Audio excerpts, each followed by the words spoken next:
धौलपुर गांव में चंदन नामे किसान रहता था। चंदन बहुत सीधा और ईमानदार था। इसकी बीवी और एक बुरी बीमार माँ थी। ऐसे में चंदन के पास जमीन का एक छोटा टुकड़ा था जिस पर वो खेती बाड़ी करता था, लेकिन पिछले कई सालों से चंदन को कोई भी फसल अच्छी नहीं हो रही थी। चंदन की बीवी ने कहा, ए जी सुनो, अब घर में थोड़ा सा अनाज बचा है। माँ की तबीयत भी ठीक नहीं है। मैं इन्हें भूखा भी नहीं रख सकती। हाँ, तुमने कुछ सोचा है आगे क्या करोगे? तो चंदन बोला, मैं बहुत अच्छी तरह से जानता हूँ, लेकिन तुम ही बताओ कि मैं क्या करूँ। हर रोज मैं बहुत मेहनत करता हूँ, लेकिन पता नहीं क्यों हर बार मेरी फसल खराब हो जाती है।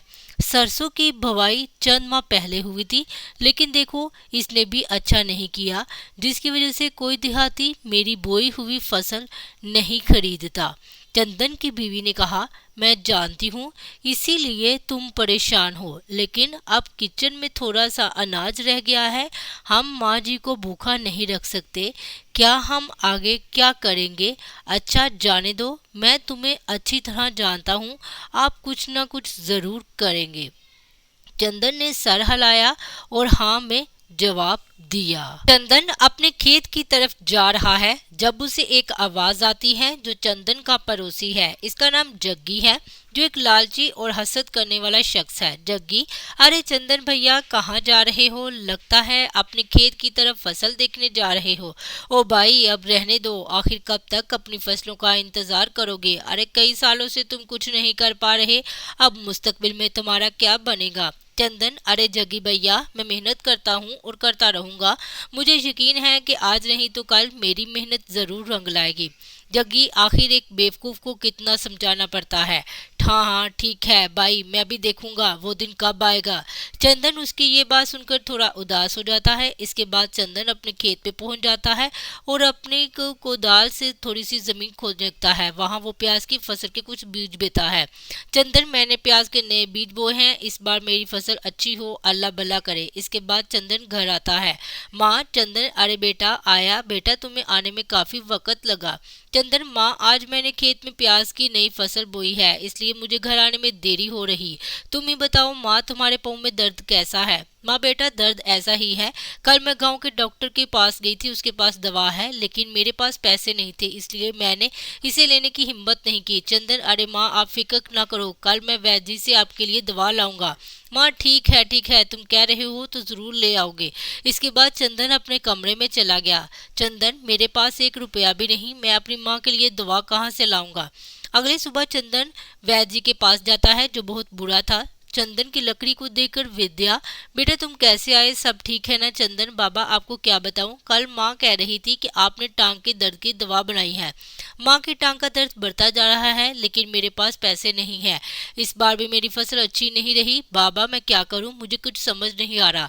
डॉक्टर, अरे बेटा तुम जानते हो मैं बहुत बुरा हो गया हूँ। मैं जंगल के दरख्तों और पौधों से जो भी दवाई बनाता हूँ उसी से गुजारा करता हूँ, लेकिन बेटा तुम्हारी बेबसी देखकर माँ के कदमों का दर्द दूर करने की दवा देता हूँ, लेकिन बदले में आपको मुझे 4 खाने खिलाने पड़ेंगे। ये सुनकर चंदन सोचने लगा। चंदन, ठीक है बाबा, मैं आपके लिए 4 दिन तक खाना लाता हूँ। इसके बाद बाबा उसे शीशी देता है, जिसके साथ चंदन अपने घर आता है। घर में उसकी माँ और बीवी है।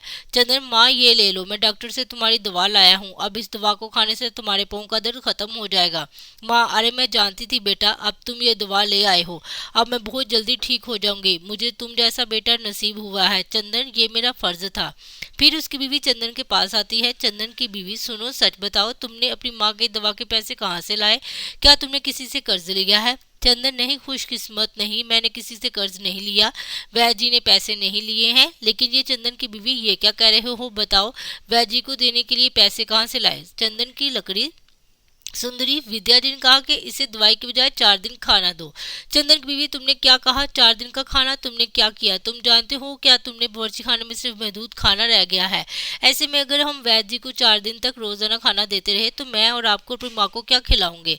चंदन, खुशकिस्मत मैं जानता हूँ मेरे पास और कोई रास्ता नहीं है। मेरी माँ के लिए वैद्य जी से दवा लाना बहुत ज़रूरी था, इसलिए मैंने उनका मशवरा मान लिया। इस वक्त दोनों बहुत उदास हो जाते हैं। चंदन की बीवी चंदन उसकी माँ को खाना देती है। चंदन की माँ खाना खाने लगती है, लेकिन चंदन बेबस देख रहा है। चंदन की माँ, क्या हो बेटा, तुमने खाना नहीं खाया? चंदन, मैं खाऊंगा, अभी भूख नहीं है। उसके बाद चंदन की माँ अपने कमरे में चली जाती है और चंदन अपना खाना लेकर बाबा के पास जाता है। चंदन, बाबा मैं आपके लिए खाना लाया हूँ, खा लो, मेरे घर में जो भी सूखा था मैं आपके लिए लाया हूँ। विद्या, अरे बेटा आए हो, मैं तुम्हारा इंतजार कर रहा था, मुझे बहुत भूख लगी है बेटा। बाबा अपना खाना खाते हैं। इसके बाद चंदन रोजाना ऐसा ही करता है। चंदन की बीवी, सुनो, आज किचन के सारे दाने खत्म हो गए हैं, मैं बहुत परेशान हूँ, आज क्या बनाऊंगी? ये सुनकर चंदन को बहुत दुख हुआ। चंदन जहन में, आज बाबा को खाना कैसे दूंगा? वो अपने खेत में जाता है और देखता है कि प्याज की जो फसल उसने बोई थी, इनमें से एक खिली हुई है और बहुत खूबसूरत लग रही है। चंदन उसे तोड़कर अपने घर ले आता है। चंदन की बीवी, ये क्या है साहब, प्याज से क्या फायदा होगा? चंदन किचन में जाता है और आटे का डिब्बा खोलता है जिसमें आटा बहुत कम था। चंदन, तुम इस आटे की रोटी बनाओ। चंदन की बीवी, क्या कह रहे हो? इस आटे से सिर्फ एक छोटी सी रोटी बनती है, इससे किसी का पेट नहीं भरेगा। चंदन उससे कहता है कि तुम ऐसा करो, तुम इस आटे की रोटी बनाओ, चाहे छोटी ही क्यों ना हो। चंदन की बीवी उस आटे से छोटी सी रोटी बनाती है और चंदन उसे डॉक्टर के पास ले जाता है।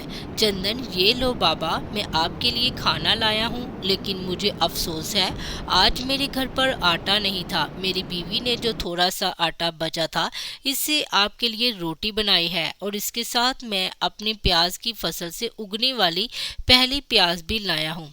चंदन की ये बातें सुनकर बाबा बहुत खुश हो जाते हैं। वैद्या, कोई बात नहीं बेटा, मैं आज यही खाऊंगा। विद्या, बेटा आज आप बहुत अच्छे इंसान लग रहे हैं, मुझे आपकी रोटी और प्याज खाकर बहुत अच्छा लगा। आपकी ईमानदारी और वफादारी को देखकर मैं आपको कुछ देना चाहता हूँ। तब ही विद्या बाबा अपने डब्बे से सफेद रंग का बंडल निकालकर चंदन को देते हैं। विद्या, ये लो बेटा, मैंने बहुत मेहनत से बनाई है, ये मोजजाती दवा है, जिसमें भी डालोगे उसका जायका 10 गुना बढ़ जाएगा। जिस तरह तुमने मुझे खाना खिलाया है, इसी तरह तुम भूखे लोगों को खाना खिलाओ। तुम ढाबा खोलो, इस दवा को खाने की जो भी चीज बनाओ उसमें इस्तेमाल करो, ये आपकी कमाई का जरिया बन जाएगी। जो आपका खाना एक बार खाएगा वो बार बार आएगा। हा हा हा। इसके बाद बाबा जोर से हंसने लगता है। बाबा की ये बात सुनकर चंदन भी खुश हो जाता है। चंदन बाबा से बंडल लेकर अपने घर चला जाता है। चंदन की बीवी, अरे आ गए हो, ये तुम्हारे हाथ में क्या है? चंदन अपनी बीवी को सब कुछ बताता है। चंदन की बीवी, ये तुम क्या कह रहे हो? क्या ये वाकई कोई मोजजाती बंडल है? लेकिन हमारे पास इतने पैसे नहीं कि हम अनाज कहाँ से लाएंगे। चंदन, हाँ खुशकिस्मत, मैं अब यही सोच रहा हूँ कि खाना बनाने के लिए अनाज की जरूरत पड़ेगी, लेकिन अब मुझे कुछ समझ नहीं आ रहा।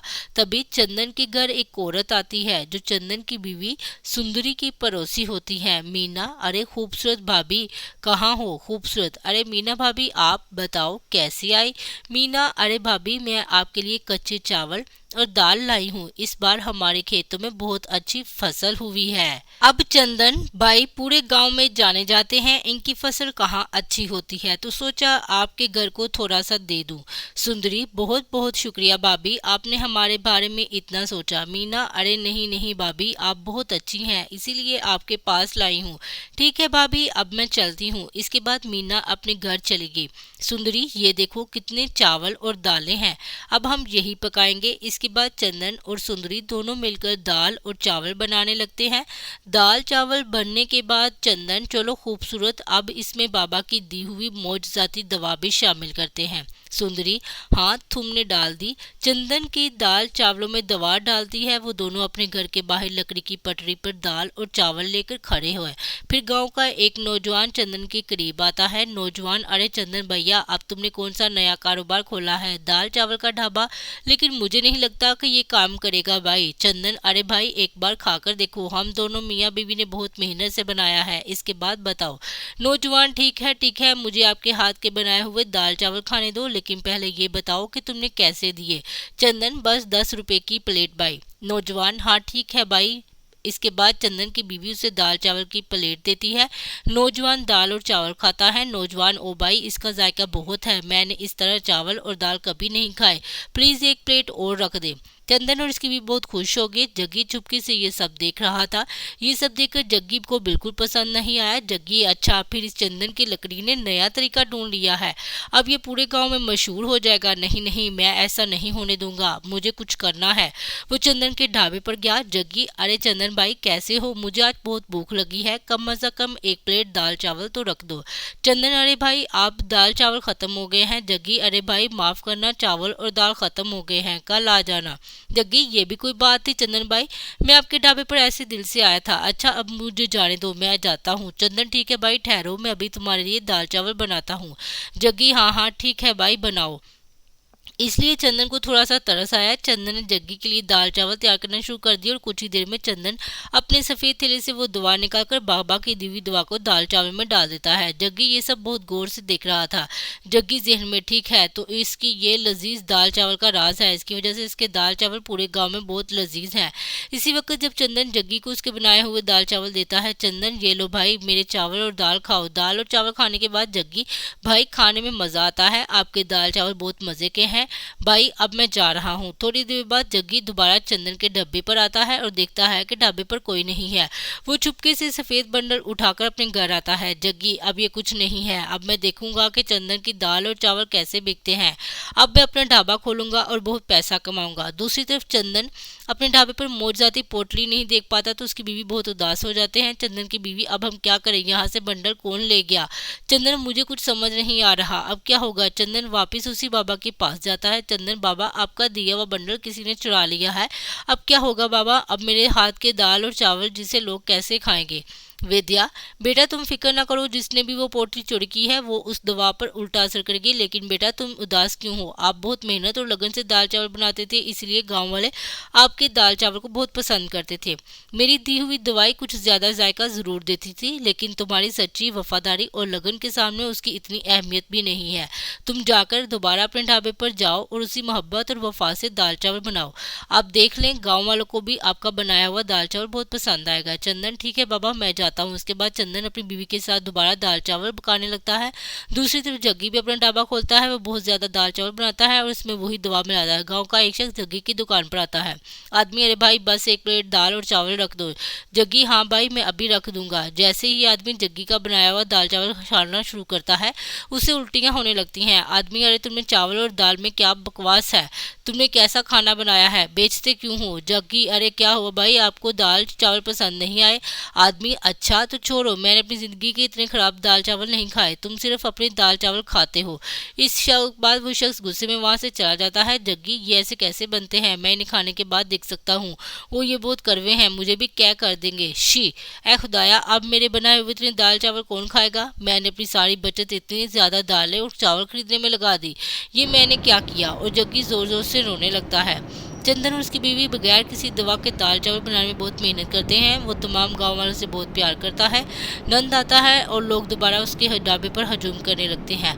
दवा के बगैर चंदन का ढाबा पहले की तरह चलने लगता है और चंदन अपनी बीवी और माँ के साथ खुशी से रहने लगता है।